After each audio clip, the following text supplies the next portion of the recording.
കേരള ജൈവ കർഷക സമിതി കണ്ണൂർ ജില്ലാ സമ്മേളനം കണ്ണൂർ മഹാത്മാ മന്ദിരത്തിൽ നടന്നു.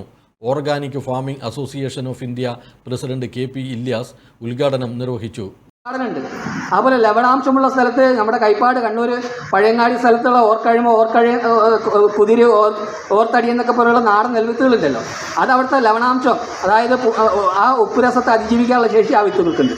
അങ്ങനെ ഓരോ കാലാവസ്ഥയിലും ഉണ്ടാക്കുന്നത്. വയനാടിൻ്റെ തണുപ്പിനെ അതിജീവിക്കാനുള്ള ശേഷി ഗന്ധശാലയ്ക്കും ജീരശാലയ്ക്കും ഉണ്ട്.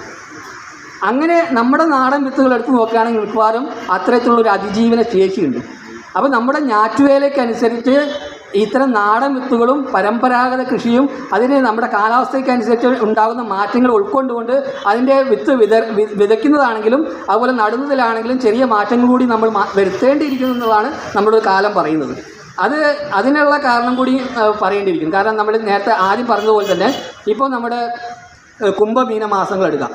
പഴയ കുംഭമീന മാസം അല്ല ഇപ്പോഴത്തെ കുംഭമീന മാസം, ആണോ? അല്ല.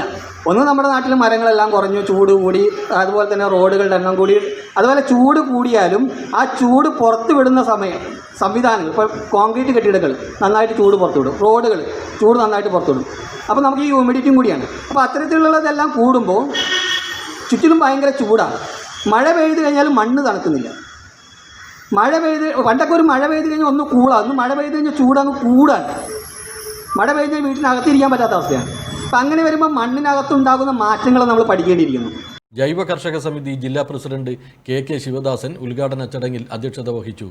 KV ഹരിദാസ്, സുരേശൻ മഠത്തിൽ തുടങ്ങിയവർ സംസാരിച്ചു.